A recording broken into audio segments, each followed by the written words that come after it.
All right, Kaz. So we finished our session where I retired my Vortex last week.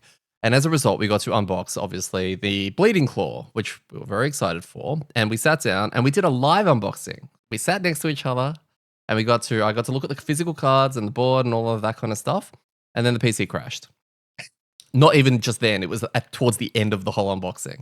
Like right at the end, we're like almost done. And then it's just like, I think it's gone. And I'm like, what do you mean? So. And when it crashes, we lose the whole file, unfortunately, which I'm glad it didn't happen in the playthrough. So we still got that. But I mean, one day that's probably going to happen, but I'm looking at trying to patch that up now. But either way. So we did the unboxing already, technically. So this is more, I guess, would you say like a revisiting of that unboxing with talking about how maybe, I don't know, the cards kind of work and all that kind of stuff? Like a discussion? It's like a regifting, right? Like, as in, we were given the thing and we opened it and we're like, oh, wow, that's cool. But then we've regifted it to someone else and then we can be excited again. Right? Yes. Oh, totally going to be excited. I just can't sit here and fake, like, whoa, it's a Vermling thing. And that's the thing. We will definitely talk about it and give our analysis on it and reactions to it. But it's not going to be a whoa, we haven't seen this before. So yeah, it's a good call out. Yeah, and to be fair, I haven't looked into it since that day, so it'll probably be a nice little refresher as we get ready to play our scenario on Monday. All right, let's go. So Bleeding Claw. It was a Ruin Maw, a Vermling Ruin Maw. Did you expect this? No. Neither did I. We thought we were going to get a cool Drake race or something like that. Oh, yeah, that's it. Just really quickly on that, because the PQ quest scenario that we did was really cool, which we'll talk about on the pod. And I was like, wow, we're going to get a dragon or something like that. That'd be awesome. Yeah, we did not. I saw the Vermling. I got excited still because I love Vermlings. I think you do as well. And the only Vermling I've ever played is the Mind Thief. Yeah. So... This is I don't think I've ever played any, actually. Have you really not? Nah, I don't think so. So I think what I was excited about, because I'm always hesitant with the Vermlings because of painting the trap, and also I think Quattrels are the same because they're also tiny. So any of the tiny races are a pain in the ass to paint for me because I'm not very good. So when I saw the mini though, I didn't care because it's like a chunky, like, Vermling. Like, it's pretty. The mini's a lot bigger, and so I'm fine with it being a Vermling. Yeah, well, it's a chunkier one, which is really cool. It kind of looks, I think, around the like Wolverine. But what we didn't do, and you pointed this out to me earlier, is we didn't read kind of the flavor. There it is. We didn't read the flavor on the actual Vermling Ruin Maw. I don't like Ruin Maw. We're gonna have to come up with a nickname. Rui, Fuzzy Wuzzy, Rui. Like Skippy. Handy, blood hand, bleeding hand. Oh dear. Okay, so I'm going to read the second paragraph because the first paragraph on the back of it's got to do with Vermlings, and I haven't actually read this yet. So, in times of dire need, a Vermling pack can impart all of their psychic might into the strongest of their number at the cost of their own lives. Transformed by this last desperate act of its kin, the Ruin Maw grows into a vengeful monstrosity. Able to rend its enemies to pieces with just its claws. This lone survivor is left with an insatiable hunger to match its fearsome power. Resourceful mercenary guilds or desperate ones take advantage of their ravenous nature, paying them not in coin, but in the thrill of the hunt and the feeding that will follow. This makes so much sense as to why this is a hard support. It also, to me, seems like you don't get loot tokens, right? Because you don't need gold, you just need food. So that means you don't need to loot. Maybe that's other Ruin Maws. To be completely fair, I don't loot anyway. That's true. So maybe this is you anyway. It sounds kind of cool. It's like, you have a Vermling pack and they kind of put all their energy into basically Captain Planet, but instead of trying to save the planet, he's trying to kill everyone and eat everything. Yeah, he's hungry. Hungry guy, yeah. I can relate. All right, so we ended up with an 11 card limit, hand limit in Ruin Maw, which is nice. I like that. Mm-hmm. And then, of course, the whole premise behind its whole shtick is being sated. And I think it's being sated, not sated, right? Because you're insatiable, but you're sated.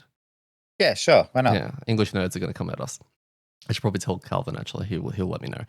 Lost actions will sate the Runemaw's hunger, denoted with a bleeding symbol, right? And we're going to see this symbol a lot at the bottom of the action. So actions with a track can also have a bleeding symbol within a use slot.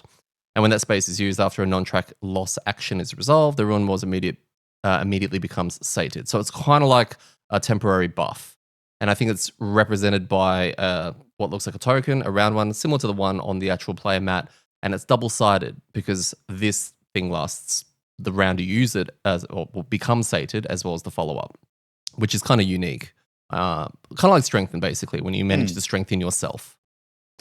It lasts until the end of the next turn. You can flip over this token on this mat as a reminder. So very handy to track that.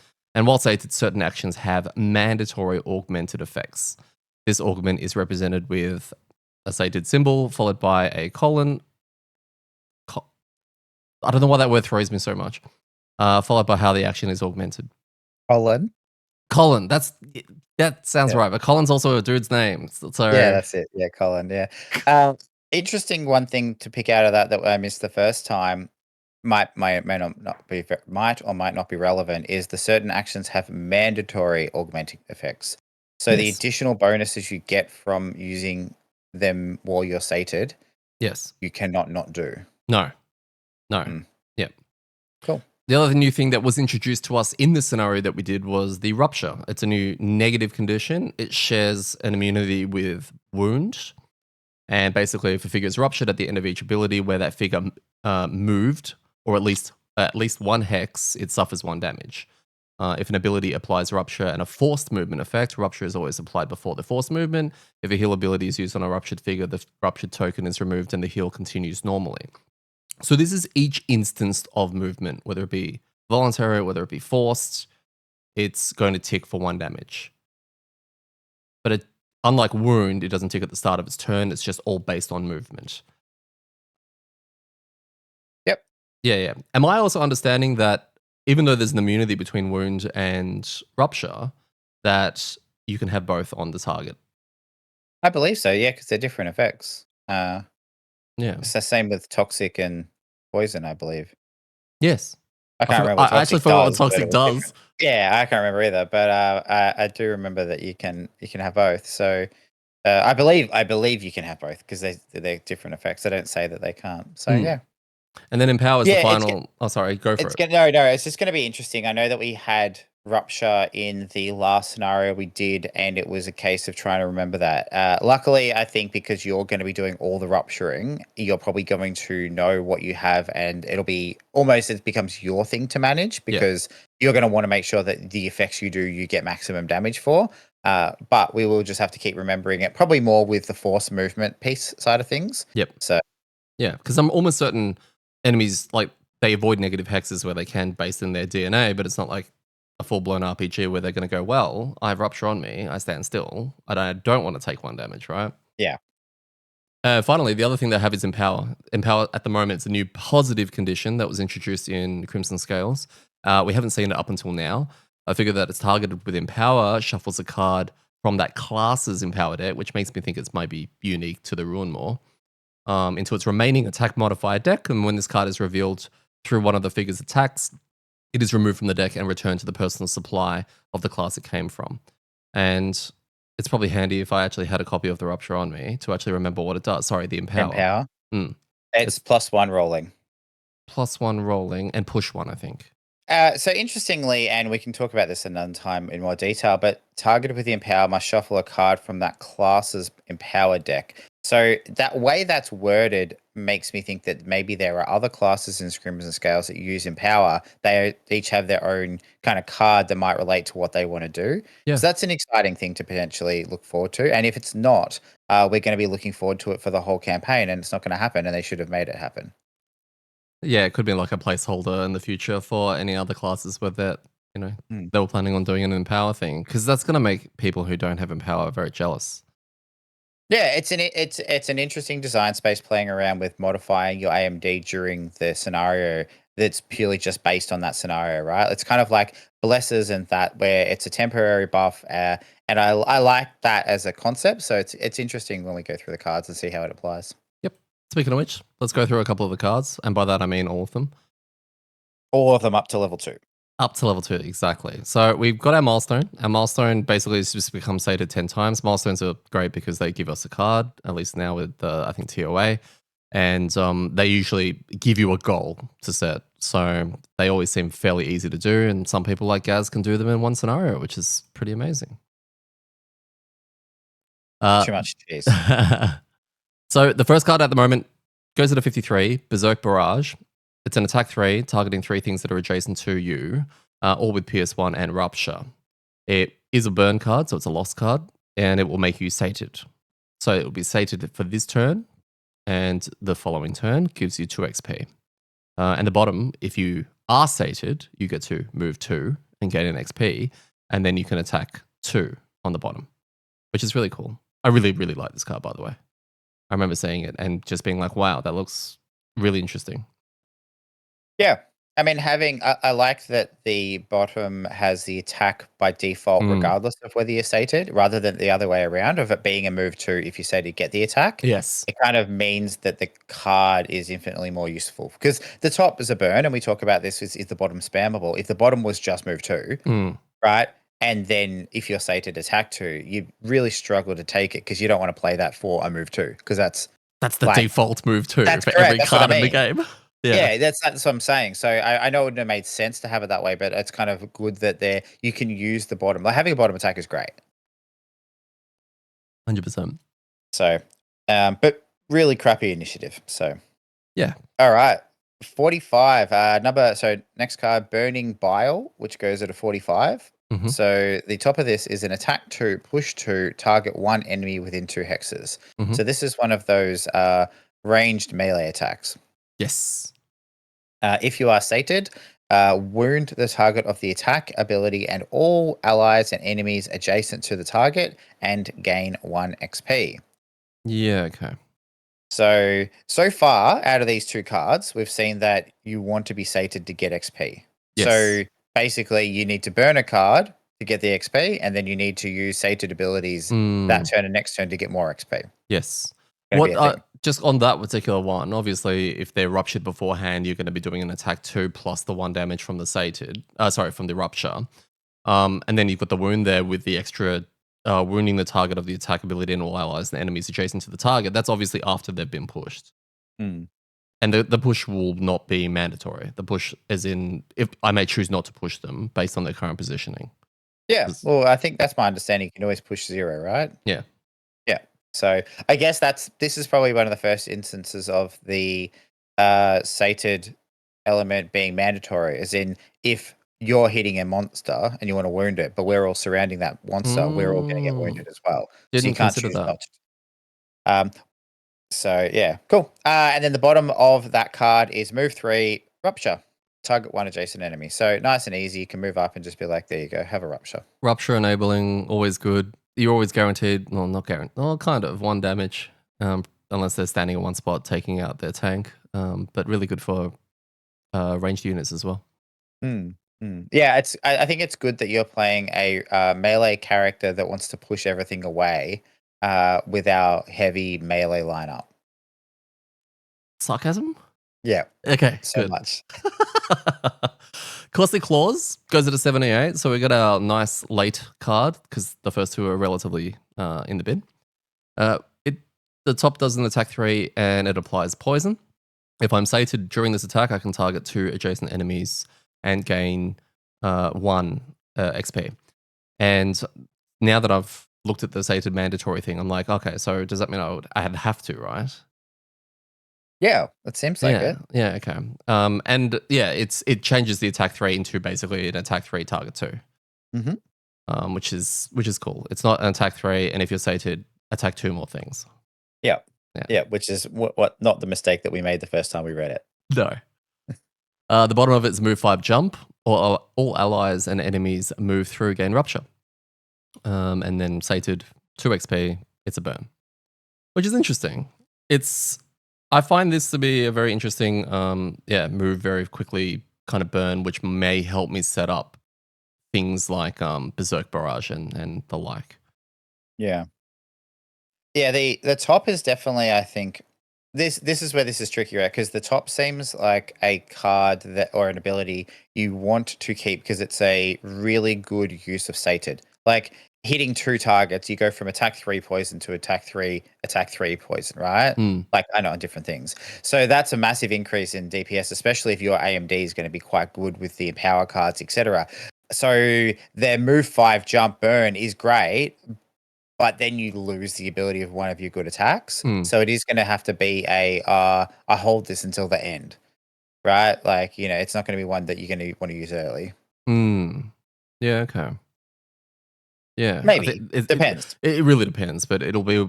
This is why I'm very excited for the first scenario because I'm going to flesh this out and be like, wow, that was horse shit, but I have a slightly better idea now. That's it. I exhausted in 10 rounds. What happened? The next card is Easy Prey. This goes at a 55, so we're back to the bin initiatives. Yeah. All right, we've got the top is an attack 3 with wound. And if you are sated, recover one of your discarded cards. Interesting. Yeah, okay. So, which is, I mean, obviously very good, especially for cycle stamina rotating, whatever it's called, cycling. And actually, if it probably just that alone will allow me to get cards back like Caustic and Caustic Claws and all of that. But then by the time I do that, unless I play a sated bottom, I won't have that card necessarily back. Oh, I won't be sated for the card that I'm recovering back. well, I suppose this also helps you on your odd card number turns, right? If you have 9 cards and you burn a card, you get a card back to have essentially 5 full rounds. Yes. So that might be a good one to make sure that you can make use of. The other thing as well, though, is the sated ability component. I don't think is relied on the top, so you don't actually have to do the attack. Got you. Right? That's right, because it's separated by the dotted right. lines. Yeah. Okay. So even if you had it and you just couldn't make use of the attack, I don't know, you get mobilized or something, and this was supposed to be your get a card back to make sure that you have another turn, I feel like you can still do it as long as you're sated. But yeah, it's an interesting card. I think maybe it's going to be more important than it looks like. Yeah, well, I'm just saying, like, because there's so many burn cards, so many lost cards tied into the sated mechanic.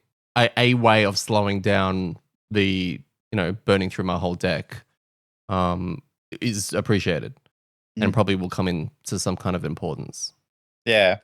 And I guess the other kind of way that the recovering cards things work is because the first card you play when you have your turn goes into your discard pile first. My understanding, that's how the rule works. So if you have a bottom that you use, right? So say you use the bottom of Berserk Barrage and you do a move 2 because you're sated, right? And you do an attack 2, that goes in your discard. Then you play the top of Easy Prey. You're still sated because you were sated at the start of the turn, right? Then you can recover the bottom of that. Which means that what you can do is you can burn a card, be sated, short rest at the end of that turn, go into the next turn sated, and then do the process again. So you can actually recover cards in sequence. So yeah, I think there's a lot of stuff you can play around with that. Yeah, okay. At the bottom of Easy Prey is on the next source of damage that would reduce you to less than 1 hit point, suffer no damage instead, and perform heal 4. Self empower. Yeah. The empower combo. Yeah, when we read the empower, it reminds me of the Game of Thrones shame, right? Just someone walking around shame. Like this is like the empower. Just it seems like it's a typo, but yeah. So that's shuffling 2 of those empower cards into your deck. Has 1 charge. It does make you sated, and 2 XP. Feast the Flesh goes at a 73.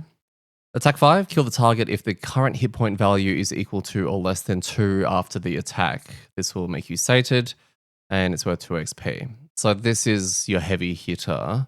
I need this to die. Maybe it's going to do 7 damage or insta-gib something, which is actually really good for us that leave things on 1 or 2 health. Mostly 1. The bottom of it. This would be great for me. Yes. Oh, well, you've already sorted out. You've got your squeezing tools of That's extra 1 true. damage. The bottom of it is a heal 2 self, and if I'm sated, add empower, empower, and gain 1 XP. So self heal, always cool. Big attack on top, no movement, but this could be a good in between if I'm staying put. Top myself up if I happen to be wounded, or even ruptured myself. Yeah, it's good. Feral Lunge. So the top is a burn. It goes at Hmm. 31, and we've got a move 3 with jump, and then an attack 4 with advantage. So I guess this is another of your bigger hits, even though it's attack 4 instead of 5. Because you're doing the advantage, this is kind of one where you'd like your rolling empower AMD to go off, right? 'Cause that way you've got a good chance of I don't know, rolling into a crit or something like that. Yeah, true. I really like that top, by the way. It's a really good burn because movement sometimes, if it's tied in there, I become sated from that big attack, obviously with advantage, and then do whatever bottom has a sated attack attached to it, and then I get another round of 2, a top and bottom sated kind of situation. Mm.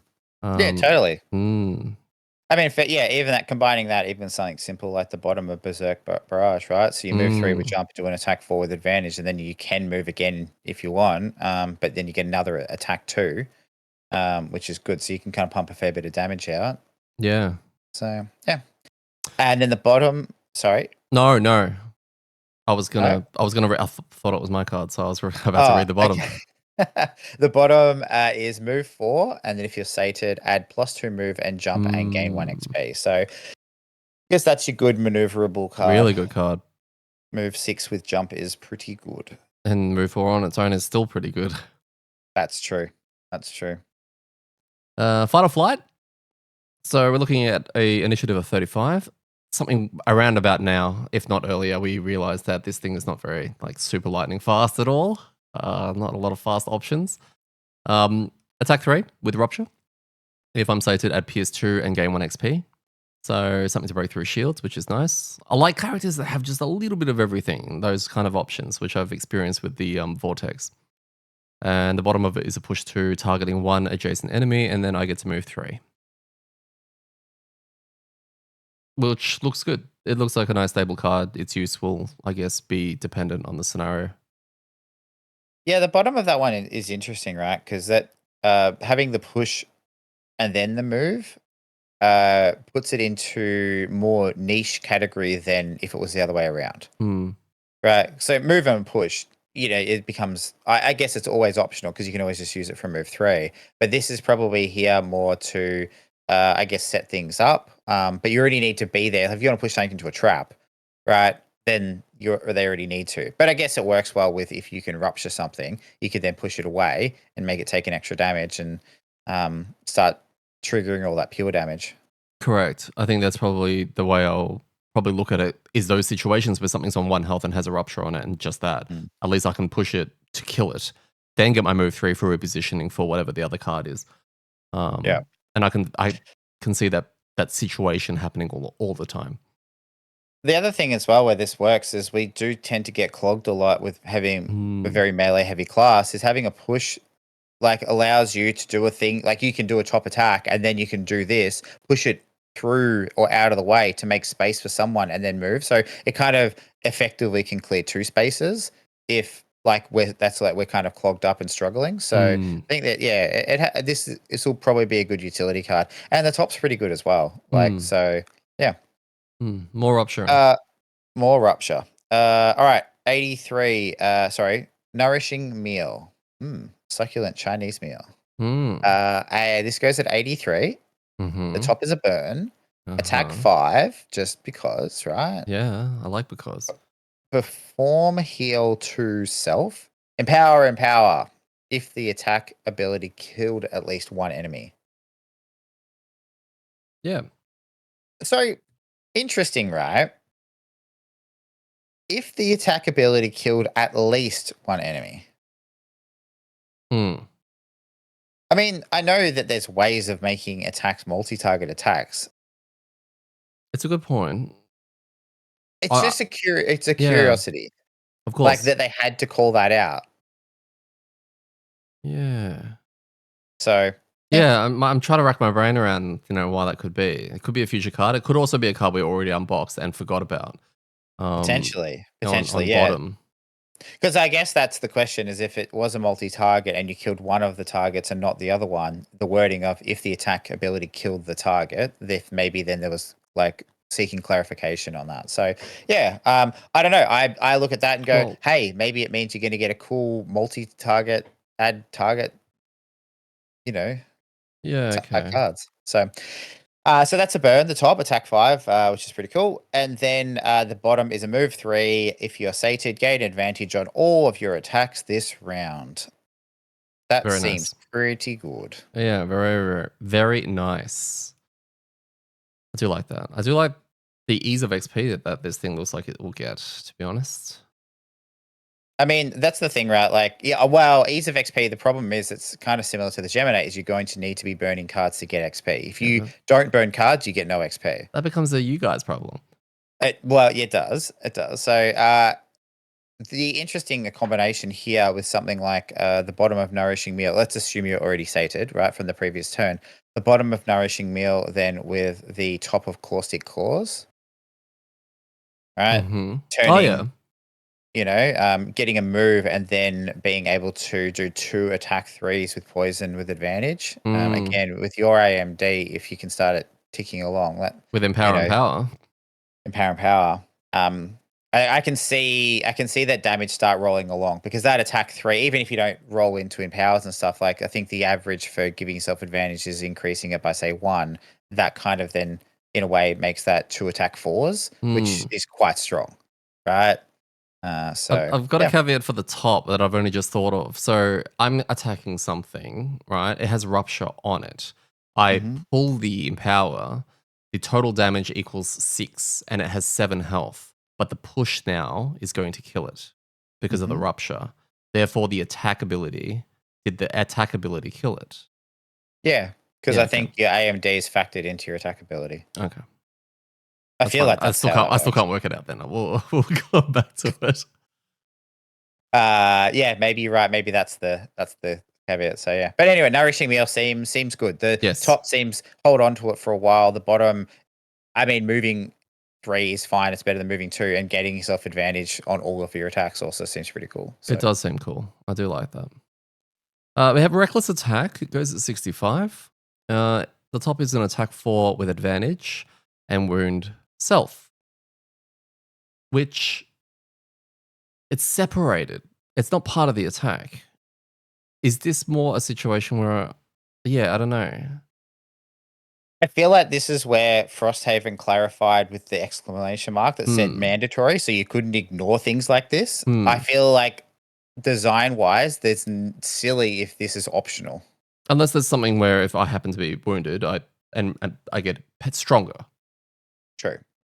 in the True. future, like a level 9 card or something like that. But yeah, it just seems a little, yeah, we could be completely overlooking it. Well, I mean, if this character has a level 1 card that just says attack 4 with advantage, that's pretty strong. Yeah, it's more the break, like the Yeah. dots. I think that's it. If it just had attack 4 advantage with himself, it'd be pretty self-explanatory, but there Yeah, has to be a true. reason. The bottom is a move 3 jump. We like jump.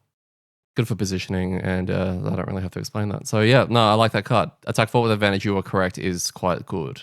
And if I play the bottom of Nourishing Meal, it becomes advantage, and I might pull in power and power. I There you can see the go. combo now. Yeah, yeah. I feel like this is the first card we've had that doesn't have either a burn or a sated bonus on it. Like this is just the most vanilla card that this cat we've seen so far. True, and I like it. Yeah. All right. Strip the flesh. This goes at a 17. Hold your horses lightning quick. Whoa. The top is a loot 1. You always want to go really early when you loot, right? Like that's the key Completely. thing. That's the Yeah, law. get that loot and get out of there. So loot 1, perform heal 1 self in power if you looted 2 or more money tokens with the loot ability.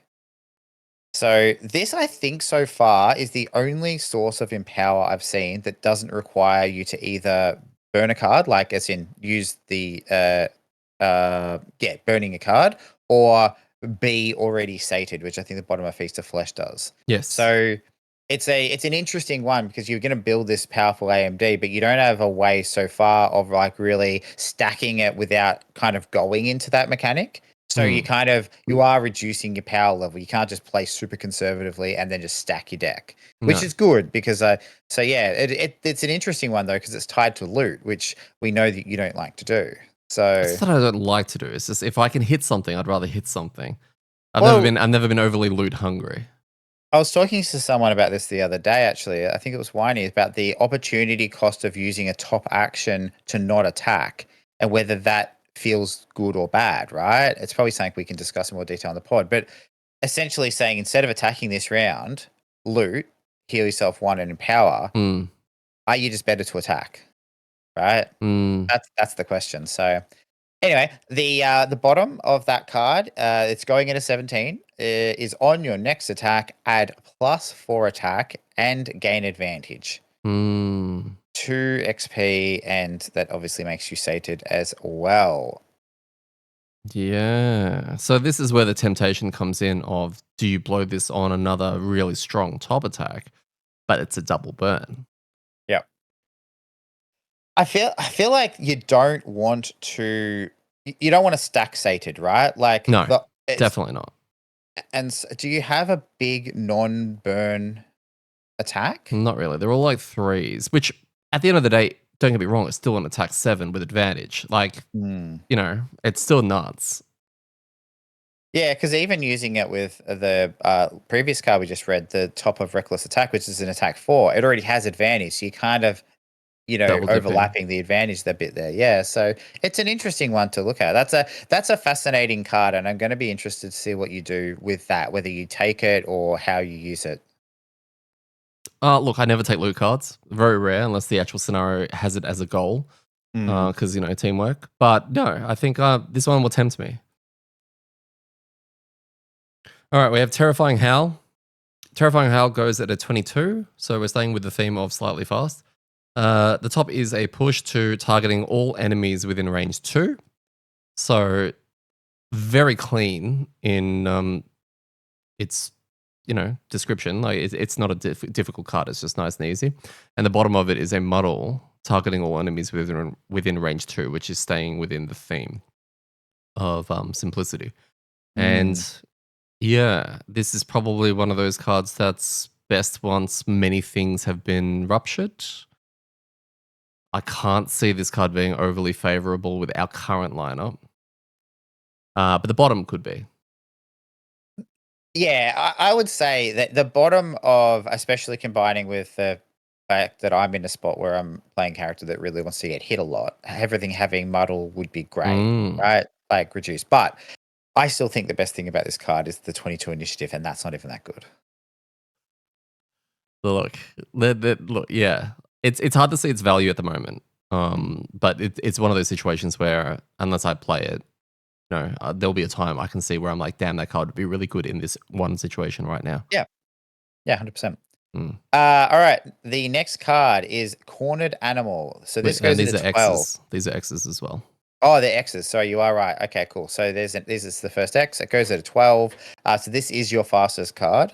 And the top reads, move 1, retaliate 1 self. Okay.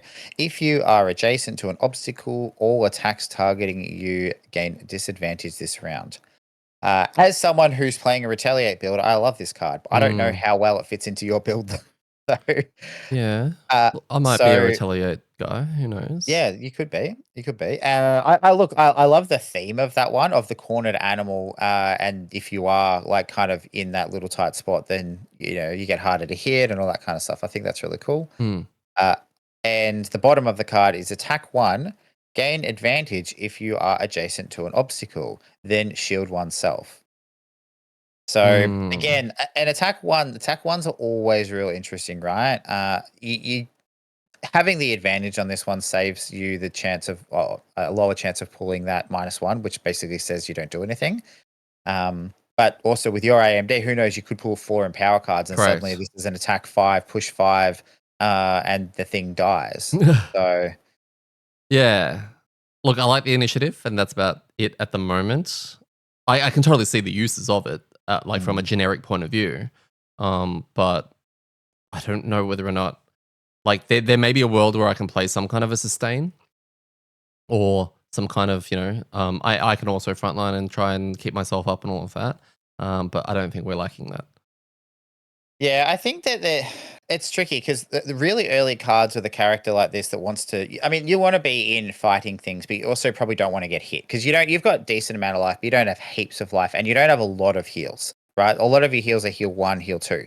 So it feels like where this one shines is when you've gone late, you've gone in, and you've done a bunch of stuff. Then you play this to go early, you get your attack, and then you use one of the cards that has like a move on the top. So like the top of Feral Lunge, for example, which is a move 3 attack. So then you can like, I don't know, jump away to something and be a bit safer and just be next to one thing, and then your shield protects you because you have shield 1 for the round. So something like that where you can be in trouble, play this to kind of get yourself out of trouble. But you don't have to kind of completely like blitz all the way out. You just kind of do it to get far enough back so you're only really taking one hit, and the shield potentially helps. So yeah, I don't know. It's an interesting card. It's definitely one of those ones you're gonna have to play a few rounds and go like, you know what, going at 12 and having shield 1 would actually be really helpful. I'm gonna take that. Yeah, it's flexible from that point of view. Yeah, you're right. Cool. Let's say second X is Scrape and Scrounge. The top is a move. It goes to 24. The top is a move 2. Disarm. Oh, there's a few line breaks here. Move 2. Disarm 1 adjacent trap. Heal 2 self. Add Empower if you disarm the trap with his action. Okay. I feel like I'm now unboxing it again. Got you. So good for traps, obviously. A bit of healing. But the healing is obviously good, and the move up top adds that flexibility that we saw with the flask in a way, in that they had some swapping around cards where the attacks are on the bottom and the moves are at the top. It's a good thing for removing poisons and all of that kind of stuff, and a way of getting empowers and cleaning up the map and upsetting our tank who puts traps on the ground. Yep. The bottom is a move 5. Loot each hex you enter with this movement. As a burn, gets me 2 XP and sated. So I kind of like that as well. The sated options are good and juicy, and especially with the burn ones are really giving me a lot of movement. I really can't really complain. Yeah, I mean, having a move 2, heal 2 on a top action is interesting. It goes back into that question of like, but then you're giving up an attack. But we got to remember that your Berserk Barrage has an attack on the bottom, and you don't need to be sated to get that attack. So it's kind of like doing a bit of a flips, like swapsies, and do a move 2, heal 2 with your top action, and then do an attack 2 with your bottom action, and that's a decent turn, right? Yes. Like move 2, heal 2, attack 2 is okay. So yeah, I feel like this is an interesting card as well that you could. It's 24, which is pretty good initiative for most of your cards. So. And the last X card is Seize.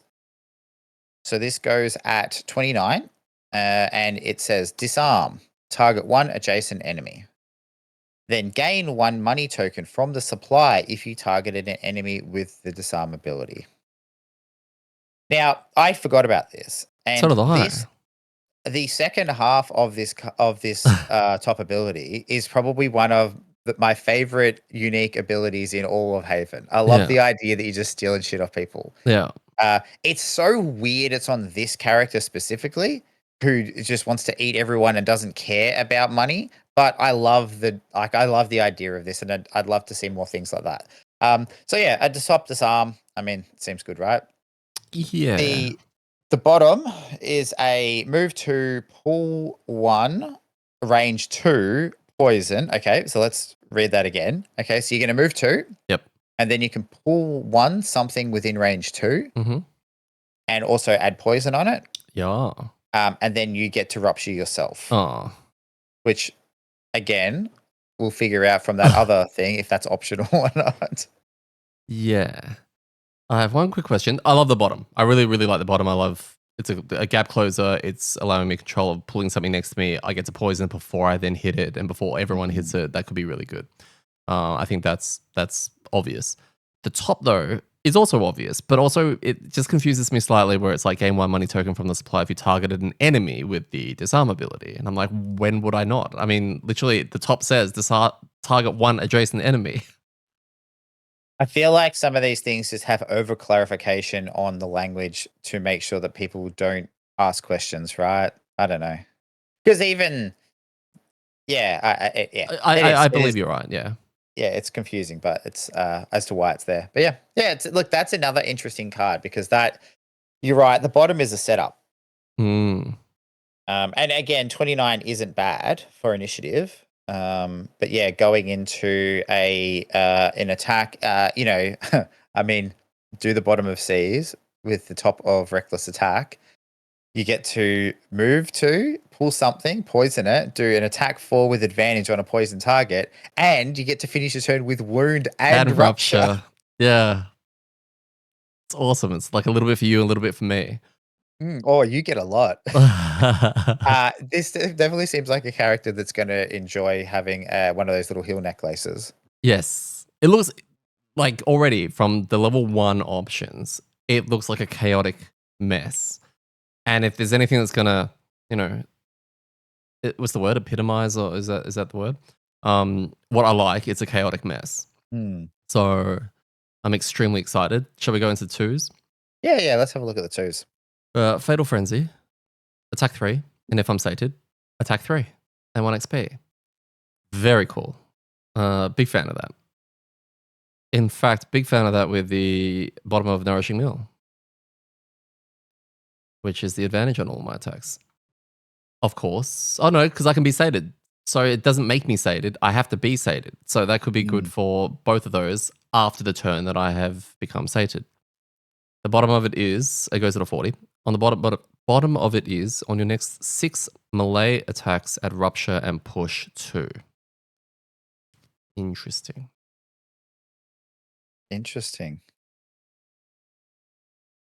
Yeah, okay. That's pretty cool. I like that. Look, I'm going to be completely honest with you. I don't know how often I'm going to be using that bottom. Oh, totally. Totally. Like I think the times that bottom comes into play is at the end of the scenario when for some reason we've got a whole bunch of living spirits up that we can't do any damage to. And we're just like, you know what? All we got to do is get some rupture on these things, then they're going to kill themselves. But yeah, you're right. I mean, it's not even, the bottom's okay, but the top is amazing. No, I like it. Do you want to do? You can do your other level 2 card because it's kind of like you're leveling up. Okay, attack 4 on top of Slake Thirst. We established it was Slake, right? Yeah, it's like steak but slimier. Slake Thirst. Attack 4. Perform heal oneself in power only once if the attack ability targeted at least one enemy with rupture. Cool. So attack 4, if they're ruptured already, heal myself and gain in the power. Provided they're ruptured. Goes to 26. And then the bottom of it is, after each of your next 4 heal abilities, perform move 3, which I like. It's a little bit, what do you call it? Flask flavored? But yeah, I'm not 100% sure how that's going to play in, although I'm looking back and movement doesn't seem too bad. There's a couple of burn movements, but no, it should be okay. Yeah. Yeah, it's weird because the bottom of Slake Thirst seems to work really well with the top of Slake Thirst. Right? Like there doesn't seem to be a lot of times where you don't have the ability to move yourself, but you can heal yourself. I'm just, having a look through. So yeah, I mean, it's a maneuverability thing, right? Maybe the bottom of Feast of Flesh, which is just heal 2 self. It kind of turns that heal 2 self into a heal 2 self move 3. But I don't know. Yeah. Yeah, interesting. Have you got any? You don't have to. This isn't locking you into a decision. But if you were playing right now and you had to have chosen one of these cards, which one would it have been? It's looking more like Fatal Frenzy at the moment, only because I feel like I will. It's got 1 less attack on its base attack, like Slake Thirst. Slake Thirst has the requirement of healing me 1 and empowering provided I get the Rupture out. I'm not 100% sure how much Rupture I'm going to be able to get out, whereas the other one seems a lot more easier to pull off. So what I will probably do is once I've played the first scenario and get an idea of how much Rupture is going out, also see how many times I end up wounding and rupturing myself and needing to get that heal off, I can determine how valuable that heal is. The Empower also is, like, I know in theory kind of what it looks like, but that's going to continue to evolve the more my AMD evolves, how good Empower is as I start to thin the deck. So it's very hard to say at the moment, but I think one scenario will be enough for me to get a better idea of where the value is going to come in, at least with my playstyle. Yeah. Yeah, I'm just having, and I 100% agree. It is one of those ones you just have to see. I'm just looking through really quickly. I think I can only see 2 instances of applying Rupture without a burn. So you've got the bottom of the second card we looked at, the Burning Bar, which is move 3 Rupture.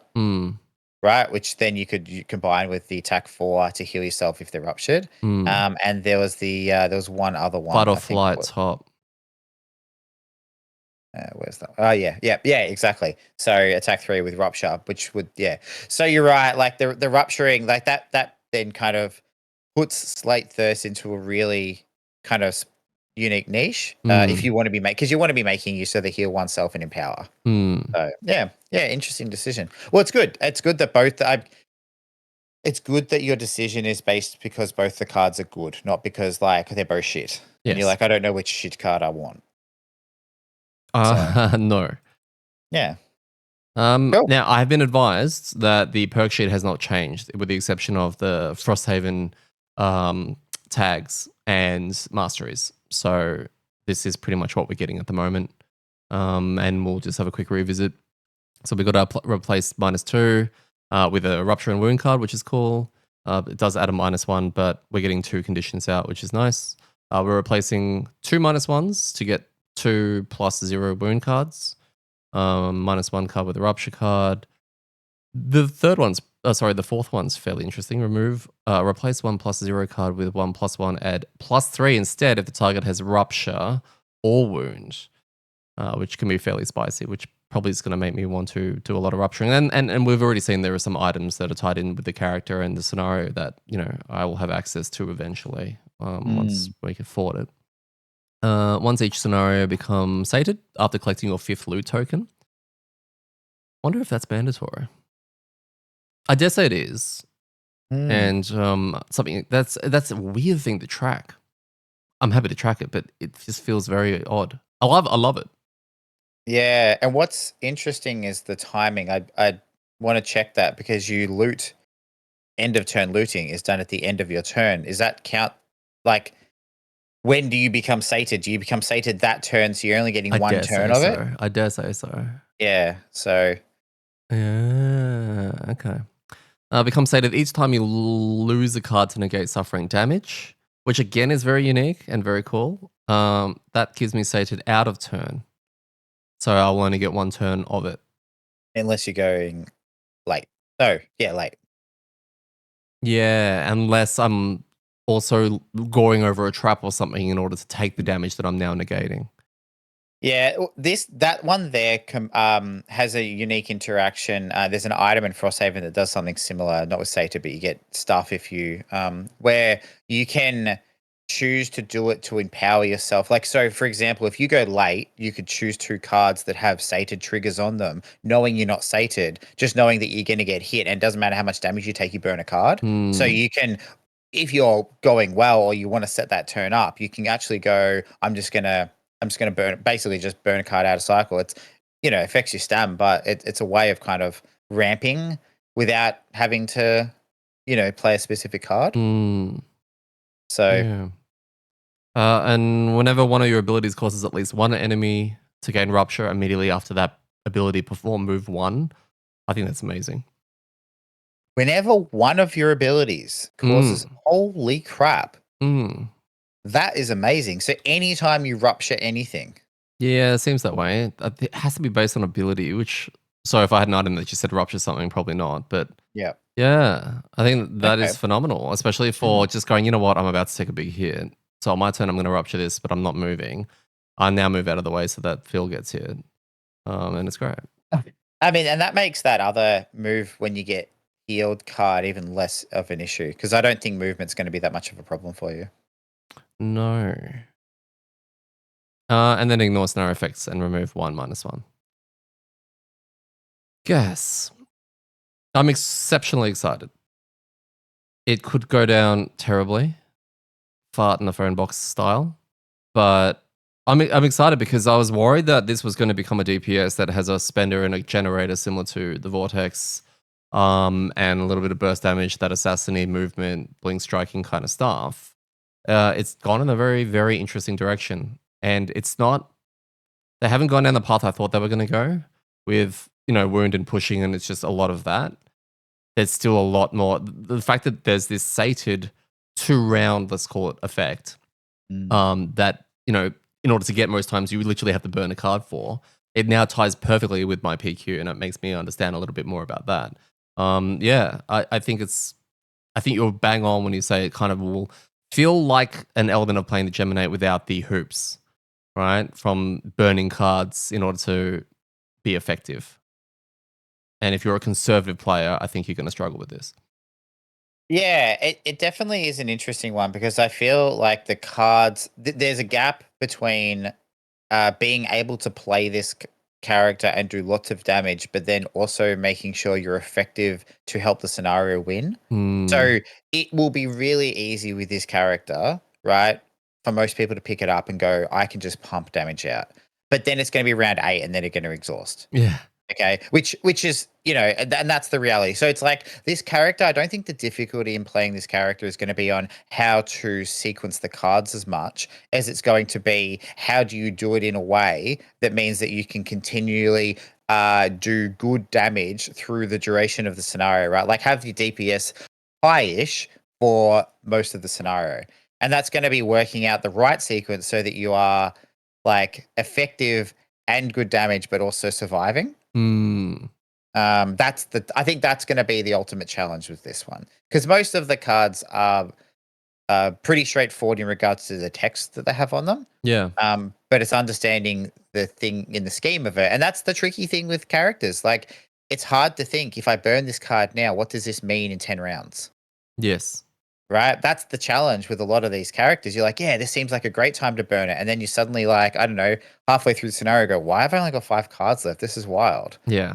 I'm liking a lot of the I'm liking a lot of the fact that the initiatives aren't, apart from the later ones we saw, they're not blazingly fast, right? So I'm getting used to, due to Vortex, playing a little bit later sometimes. I've got my early cards for when I absolutely want to unload because positioning or an AoE or something is absolutely crucial. But with this, I feel like I can relax on that a little bit and I get to see tactically what's happening at any given round before it gets to my turn, with most of the cards looking really flexible. I don't have to do an untethered advance. I don't have to worry about these things anywhere near as much, as long as there's something within striking range, and I've got the movement for it.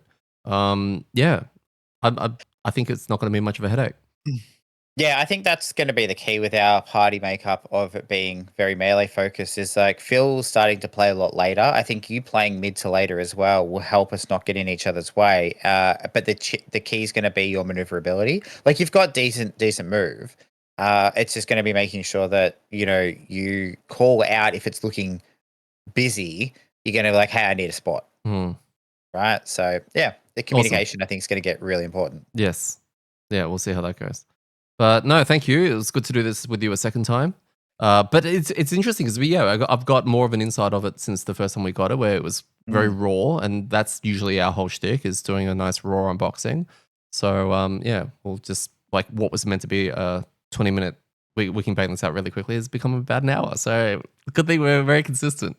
Yeah, that's it. Well, I look forward to doing this with you a third time when this one, something is inevitably wrong with it. I'm getting itchy because a part of me is just like, I need to stop this recording sometime soon just to save it before we have to do it again. We'll see you later. See you later. Thank you.